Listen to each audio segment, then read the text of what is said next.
Jom makan sini, best gila. Saya pun dah pen off kerja. Cinta! Pernahkah anda terdengar ayat seperti ini? Ulang beberapa ayat campur Melayu dengan Inggeris. Inilah dipanggilkan bahasa roja, gaya pertuturan yang semakin popular dalam kalangan masyarakat. Jadi, adakah sesuai dengan semua situasi? Pengenalan kepada isu bahasa rojak dalam masyarakat. Bahasa rojak merujuk kepada penggunaan campur-campur bahasa, biasanya Melayu dan Inggeris dalam satu ayat atau perbualan. Sebagai contohnya, penggunaan ayat seperti saya tengah on the way ke sana atau baju ni so nice, I suka sangat. Fenomena ini semakin ketara dalam media sosial, siaran TV, malah dalam komunikasi harian. Namun, adakah ini melanggar prinsip kesantunan berbahasa? Selepas itu, huraian isu ketidaksantunan dalam bahasa rojak, visual, simulasi perbualan rasmi, dan perbualan tidak rasmi. Bahasa rojak boleh menjejaskan kesantunan berbahasa jika digunakan di tempat yang tidak sesuai, seperti dalam surat rasmi. Yang kedua, ketika berucap kepada orang yang lebih tua dan dalam sesi pembelajaran di sekolah atau universiti. Seterusnya, ini adalah merupakan sketsa pendek iaitu lokonan penggunaan bahasa rojak pada situasi tidak sesuai dan tidak sesuai. Maaf cikgu, saya belum hantar tugasan semalam sebab saya bantu ibu saya semalam. Saya akan hantar selewat-lewatnya esok. Boleh cikgu? Boleh. Bagus Vanessa. Itu cara menjawab yang paling sopan saya pernah dengar.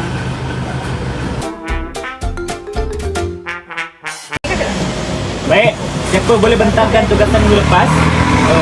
Sorry sir, I betul dah tuan. Semalam I really tired lah. Terus tidur awal. I'm so sorry sir. Itu bukan cara menjawab yang betul. Boleh tak guna bahasa Melayu yang penuh? Oh okay, sorry. Kesantunan bahasa bukan hanya tentang nada, tetapi juga pemilihan kata, kesesuaian situasi, dan cara menyapa. Bahasa rojak jika digunakan secara berlebihan akan menghakis keindahan penggunaan bahasa Melayu.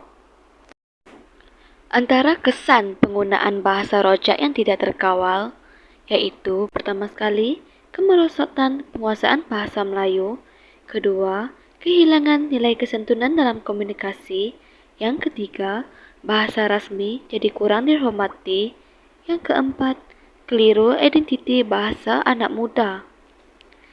Sebagai contohnya, anak-anak muda lebih selesa berkata, I tak tahulah, berbanding saya tidak pasti. Hal ini menunjukkan pengaruh luar mula mengikis rasa hormat terhadap bahasa ibunda. Jadi, bahasa jiwa bangsa, apabila bahasa longgar, bangsa pun goyah. Bahasa adalah cerminan akhlak dan jati diri. Kita boleh fasih berbahasa asing, tetapi jangan sampai lupa santun dalam bahasa sendiri. Amalkan kesantunan dalam gaya pertuturan, sapaan kepada orang tua dan guru, dan menulis di media sosial. Jadi, jom kita sama-sama pelihara kesantunan berbahasa, agar generasi akan datang tetap bangga berbahasa Melayu. Baiklah, cara-cara menangani isu kesantunan bahasa rojak. Yang pertama, mendidik masyarakat tentang kepentingan bahasa baku. Kempen kesedaran bahasa perlu dijalankan oleh pihak sekolah, universiti, media dan agensi kerajaan seperti Dewan Bahasa dan Pustaka (DPB).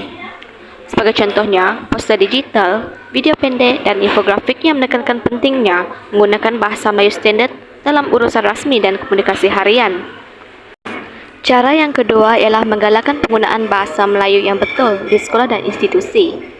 Guru dan pensyarah perlu menjadi model penggunaan bahasa yang santun. Pelajar juga digalakkan menggunakan bahasa baku dalam pembentangan, perbualan rasmi dan penulisan tugasan. Aktiviti kurikulum seperti debat, pidato dan forum boleh mengasah kemahiran berbahasa secara betul. Cara yang terakhir ialah mengawal kandungan media sosial dan media massa. Pihak media perlu mengutamakan penggunaan bahasa Melayu yang betul dalam drama, rancangan TV dan iklan. Pepengaruh yaitu influencer dan pencipta kandungan digital digalakkan menggunakan bahasa yang sopan dan tidak bercampur secara berlebihan.